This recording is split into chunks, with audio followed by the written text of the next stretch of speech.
Hello everybody, I am Maya Joy and welcome. In today's video, I would like to speak about cultivating psychic energies and enhancing the psychic energy in and around you, okay? And basically, as many of you may know, I am a psychic, so I do psychic readings for a living. So for me, cultivating psychic energy is a big part of my job. But what actually inspired me to make this video today was that over the past couple weeks, I have actually been caring for my aging grandfather who's approaching death. And this has actually been a good experience for me. However, it has been a huge change in lifestyle. All of a sudden, my life has become about really matching the life of this 90-year-old man and matching all his meal times and just caring for him in every single way. And so that really uprooted my typical day-to-day experience. And one thing that I noticed when I made this shift is that I felt a lot less psychically connected, or I had a lot less psychic energy. And I still did fine. My readings were still received pretty well, but I didn't feel teeming with psychic energy the way that I normally do. Like I normally just feel buzzing. And so reflecting on this experience, I started to kind of ask myself the question, why are my psychic energies less? Like, why do I feel like I don't have as much psychic energy? And then I came up with 10 reasons. And I realized in making that list that I had sort of revealed some truths about how to cultivate psychic energy. And I just wanted to share with you kind of what works for me as a psychic. And then at the end of this video, I'm also going to share with you an herb that can help to enhance your own psychic ability. Because even if you're not a professional psychic, and of course I know that most people are not, it's still really good to help your body and mind thrive by having a lot of psychic energy. And also, who doesn't want to have better intuition, right? So these are things that you can do when you really feel like you want to or need to psychically tune in. And for me, doing these things are a typical part of my everyday life. So the first thing that you can do to cultivate more psychic energy is to do less. It's silly, but one of the things that I think really lowered my psychic energy over the past couple weeks is that I was really busy. I was constantly in my mind thinking, okay, what do I need to do next? Okay, I need to prepare my grandpa's dinner, his snack, his medications. I need to help him dress in the morning, get undressed at night. I need to call the nurse. I need to la la la la la la. It was like I need to do. And I always notice whenever I have a lot to do, I do not feel very psychic. So whenever I've got a really long to-do list, it's like, it doesn't necessarily mean that the psychic signs aren't there or that my guides are not trying to communicate or stuff like that, but it's like I miss all of it because my mind is so filled with everything that needs to be done that it's like all the psychic messages just kind of get ignored. So number one thing, if you want to cultivate more psychic energy around you, is slow down, like do a lot less. The second thing is to get quiet. So some of us are really good at not doing very much, just kind of chilling or whatever. But like a lot of times when we're not doing anything, our version of not doing anything is like scrolling through Instagram or watching Netflix or things like that. And again, those things really activate our minds and they really distract us from what's going on within. So the experience of being psychic is a very internal experience. It's essentially the experience of tuning out the world so that we can go inside of ourselves and receive messages from our subconscious or superconscious. So in order to do that, it's really, really important to get quiet enough that we can hear. It's an experience of hearing the messages coming from within. Whenever I am feeling like I need to refine my psychic intel a little bit, or like, oh, maybe I did a reading and it wasn't great or something like that. Usually what I'll do to reset is I'll take a day of silence. And during that day, I won't listen to any music. I won't watch any YouTube. I won't speak to anybody. I won't read. I'll just be quiet the entire day. You know, I'll still cook. I'll still clean. I'll do things with my hands, but I just am completely quiet. And usually that's all it takes to start to hear again, to start to hear spirit again. So if you want to feel more psychically connected, quiet. I know it's hard. A lot of us are addicted to listening to music, podcasts, YouTube, TV, everything, radio, all kinds of stuff. But when you learn to be quiet, even just for short periods of time, a half hour, an hour per day, you'll start to hear. You'll start to hear the messages coming through from your higher self, your guides, your angels, etc. The third thing is something that was really an aha moment for me, that I just didn't realize how important it really is to my psychic work. And that is to create a favorable environment. If you want to create an environment that raises your psychic energies.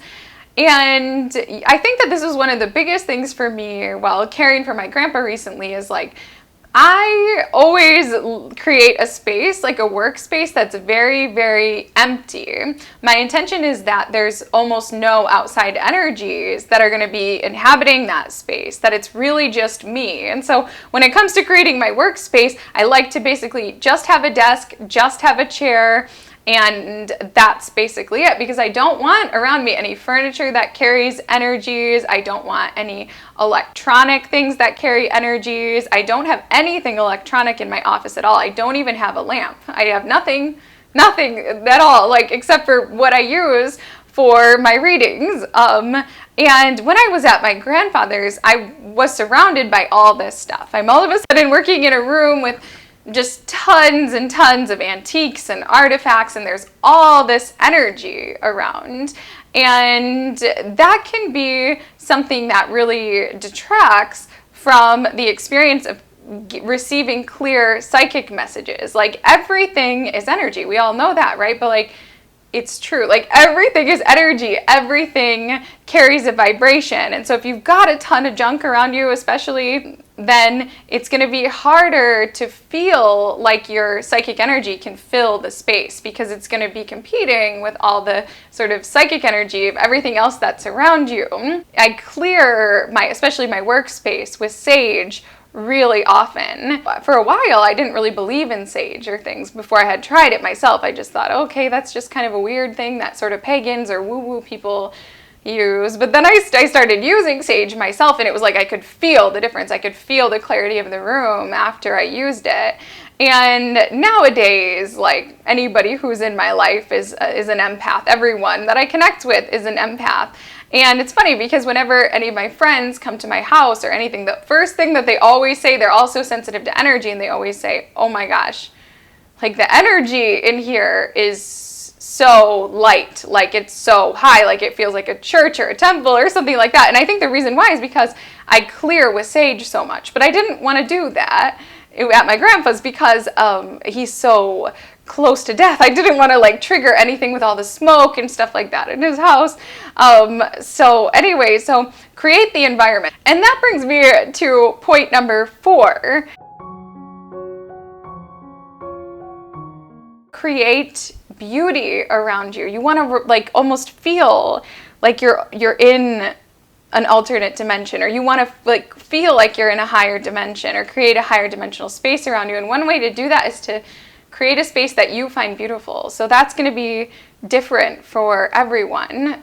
For me, the candlelight really helps. Almost when I'm in a dark room with candles, it's I just instantly kind of go to that psychic place. But whatever you find beautiful, whatever colors you find beautiful, or maybe it's crystals, or it's particular art, it's particular music, or a particular rug, or it can be different.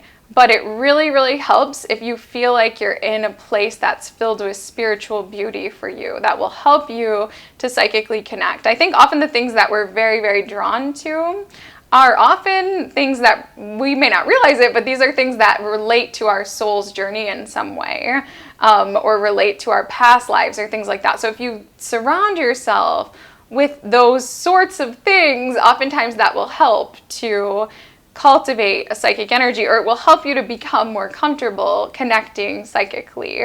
I have a couple of things that do this for me. I have a couple of different paintings that people have made for me, spiritual paintings that I always keep around me. I didn't realize how much those helped with my readings actually until I didn't have them. And then I just was like, oh, I don't know, like I feel like I need the energy, or it's the way that the images trigger something in my subconscious. I also have these crystals here that have been with me from the beginning. Every reading I've ever done, thousands of readings, these are always in my hands or in my laps or whatever, and I find them to be like very, very beautiful to me. And so it's like bringing these beautiful things around me, it really makes a difference, and I think it will for you as well. Number 5, very, very important to cultivating psychic ability, is taking care of yourself. You want to feel very, very clear. You know, sometimes people, they talk about, you'll often hear people when they're talking about like detox or stuff like that, you'll hear them say, oh, I felt so clear. And there's really something to that when it comes to cultivating psychic energy. So you want to think about, like, when do you feel the most clear, like the most clean in your body, in your energy, and you've got to do those things, because when you're feeling that like emptiness or cleanliness, that does mean that you are more able to be a vessel for higher energies. So for some people, it's like following a plant-based diet, like that really helps them to feel really light. Or for some people, it's going to the sauna. Or for me, I find that doing coffee enemas really, really, really helps me to connect. It's like I'm cleared out, and from that place of clarity, I'm able to receive messages from spirit a little bit better. Food for me also makes a huge difference. So does sleep. Getting very, very good night's sleep. Something that a lot of you probably don't know about me is I go to bed very, very early. I start actually getting ready for bed around 6:30, 7 p.m. every single night, because there's something about that deep sleep that helps me to feel really, really clear and helps me to connect psychically. So take care of yourself. Put in food that helps you to feel clear. Lifestyle things that help you to feel clear. For some people, it's exercise, whatever it is. Take care of yourself. It makes a huge difference. Huge. When I am not taking care of myself, it's bad, you know, just a couple days of not eating right, not exercising, not sleeping right, and I start to feel like I am not psychic anymore. Like I start to feel my psychic abilities slipping away. Get very, very comfortable. You got to be so comfortable. If you're uncomfortable in any way, that part of your logical mind will creep in, and you know, like let's say you're trying to connect psychically and you're wearing an itchy sweater. Well, it's not going to happen, because your mind's going to constantly be like, excuse me, I'm itchy, I'm itchy, I'm itchy. Take off the sweater, find something else to wear. And that like constant interruption from your logical mind is going to make it really hard to hear spirit. For example, right now, I don't know if you can really see it, but I just, you know, I have some leggings on, and I never thought I would be a person that wore leggings. You know, I used to be kind of judgmental of especially girls that wore leggings and stuff. But now that I do this work, you know, I've found I have to be completely comfortable, because the experience of doing psychic readings is one of completely transcending your body almost. It's really interesting, because when I do my readings, I eventually lose touch with my physical body. So for example, I will often have the experience of doing a reading. My readings can be long. They can go an hour and a half, 2 hours. And while I'm doing the reading, I feel nothing in my body. And then maybe like once I finish the reading and I come out of that altered state, I may notice, for example, that I have to go to the bathroom, like in a noticeable way, you know? And I think, whoa, like I was completely unaware of this 5 minutes ago, but like I really have to pee or whatever, you know, like, and it's like, it's shocking. But the thing is, like when I go into my readings at the beginning, I get so comfortable that I'm able to like, I don't know, I'm able to enter this profound psychic state. And then it's only when I come back to my body that I'm aware of what's taking place physically. But the thing is, like, if I'm not dressed comfortable, or if I'm not in a quiet area, or I don't feel safe, or in whatever way, if I don't feel comfortable, I cannot achieve that psychic state. Consume uplifting content. If you put yourself around like fear-based people, fear-based content, you will feel your psychic energy going down, because it's like your soul doesn't like that. Your soul doesn't like that fear, and it sort of steps back or retreats within you, and that makes it more difficult for you to use your psychic gifts. If I start to feel like my psychic energies are getting kind of low, I'll intentionally make an effort to watch people share their near-death accounts, or listen to like really inspiring psychics or healers talk about their work, or that's usually all it takes. Sometimes I'll just go to the library and get a biography of like somebody who is a famous or prominent psychic, and sometimes like it only takes reading one chapter or something, and it's like boom, I'm instantly like, I'm in that energy of that person, like I'm matching their energy, and I feel completely back on board psychically. So really pay attention to what kind of content that you are consuming and whether or not it's uplifting you. Engage with content that reminds you you are a soul, you have a natural intuition, you are gifted. Surround yourself with higher vibe friends and family members. People that feel like your soul family or soul group to the extent that that's possible. There's a saying that, you know, the people that you spend, the 5 people that are around you the most is who you are, or something like that. And I think that there is some truth to that, at least vibrationally. Like the vibration of the 5 people closest to us will really affect our own energy.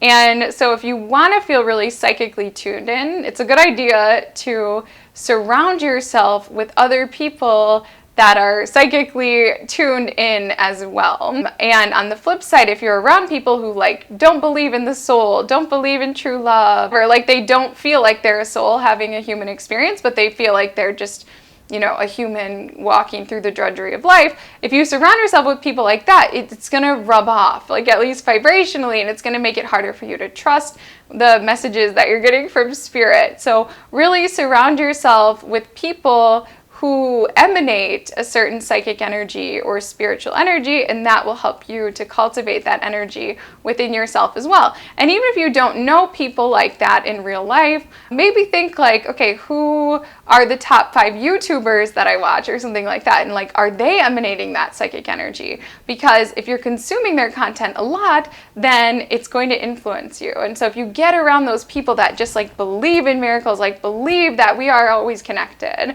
to the higher realm, stuff like that, it will help you to connect. Fast. So you might be thinking, Maya, must you bring up fasting again? I did a lot of videos on fasting last month, but you guys, right now I've been fasting for 4 days. Whenever I start to feel disconnected psychically, or feel, I don't know, like just my energy being depleted, I will fast. I will go into a fast for, you know, sometimes 20 hours, sometimes 2 days, whatever, however long I need to, until I feel teeming with psychic energy again. And so right now I feel teeming with psychic energy, even though I haven't eaten any calories for 4 days. You would think that the more that you eat, the more psychic energy that you have. But actually, that doesn't seem to be the case. Whenever I can, I always try to complete my readings early in the morning before I've eaten anything. Because again, that's when I feel most clear. And I think the reason why is that if you know a bit about physiology, you'll know that digestion, the act of digestion, it takes up like 80% of our energy. It's very, very, very energy intensive. And I think that when we're not having to digest anything, that it frees up that 80% of energy, and suddenly our being, because being psychic is a very physical experience actually, like our being can suddenly like use that free energy for another purpose, which becomes a psychic purpose. And I think it's for a similar reason that a lot of people report to like having an awakening when they start to eat a vegan diet, or when they consume a lot of fruits and vegetables. I think there's 2 reasons for this. One of the reasons is because foods that are whole and in their natural form, they have like a spiritual or psychic energy within them, right? Like if you think about it, I mean, just think about it, like the energy that emanates from an apple, like that grew on a tree. Think about the energy that trees give off. You know, they're living things, right? Like it's alive. So if we eat an apple, we're putting that live energy within us versus like, let's say we eat a power bar or something like that. That has been heated, that has been destroyed. Like all the living aspects of it have been unfortunately put to death. And so it's not teeming with energy in the same way that like fruits and vegetables and stuff are. So I think when people start to eat more of those fruits and vegetables, they start to feel more alive or have more psychic energy. And also those things are also much easier to digest. So a lot of people notice that their intuition enhances if they improve their diet and if they eat things that are more water-based or are more easy to digest and less dense food. But I'll tell you, if you just take away the food altogether, you feel even more connected. It's just crazy. It's just amazing. Cultivate and curate a sense of trust and faith within your being, because for everyone, like I said, like there are psychic signs and symbols that are all around us all the time. Our guides are always trying to lead us. Our heart is trying to lead us. Our soul is trying to lead us. In order for us to be led, though, and in order for us to receive the messages, we have to trust in what is coming through to us. And I know that might sound like the most obvious thing, and yet how many of us do it? We're constantly bombarded by messages about science and facts and logic and only what's here in the material world counts. And, you know, in order to balance that, we need to curate a sense of trust. We need to we need to like fill our lives with stories of intuition that has come true and remind ourselves that we can trust in things even that we can't see with our physical eyes, and that we can have faith in something more. And if you want to start to live more intuitively, more psychically, cultivate that trust in whatever way works for you. I often like to read from the Chicken Soup for the Soul books. I like to take in those stories of miracles and stuff like that. It reminds me like, yes, that's a critical part of life. Yes, I can trust in the signs.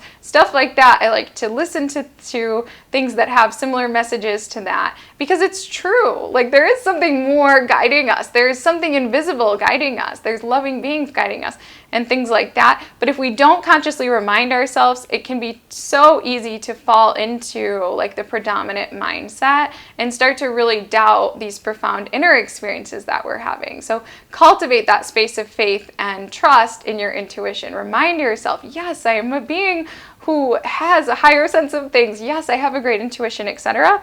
Yes, I'm teeming with psychic energy. Like it might sound silly, but when we start to kind of vibe with that, it really enhances the psychic energy that's there. Those are my 10 things to do to cultivate your psychic energy. And like I said, I would share an herb that really helps me and I think will help you. And that herb is Haritaki. And I can't remember if I've talked about this on my channel before, but it is really an ancient Ayurvedic herb. And it helps with a lot of things. It can be an anti-parasitic herb. It is incredible for cleansing your colon. People use it for weight loss. If you sort of Google Haritaki, you'll see like hundreds of benefits. It increases blood oxygen levels even. And I first started taking Haritaki for my digestion, to help clean out my digestion. And when I started taking it, I started remembering my dreams. I started having way more significant clairvoyance. I just started feeling so tuned in. And then eventually I did some research and I realized like, oh yes, people take this herb like specifically to open their third eyes or specifically to enhance their spirituality. There are yogis and monks that take it all around the world. And I take it as a powder. I've gotten used to it over time. Warning, it has a very unpleasant flavor, but it's also available in capsules as well. So if you're really serious about sort of cleansing your body and really tuning up your psychic energy, cultivating more psychic energy, you might consider taking Haritaki. Of course, I have to say, check with your doctor or an Ayurvedic medical practitioner. My experience is that it's pretty safe. It's actually a fruit. It's just a powdered fruit. Every now and again, maybe I won't take it for a day or a couple days. Maybe I'll run out or I'll forget to pack it on a trip. And it's like I feel like my psychic energy is halved on those days. So it makes a really big difference. So anyway, guys, I hope you have enjoyed these 10 ways to cultivate your psychic energy. It's a pleasure to have you here on the Maya's Dream channel. If you've enjoyed this video, come back any Friday this summer for a new video here on the Maya's Dream channel. And yeah, I'm just wishing you a wonderful day. Thank you for watching and namaste.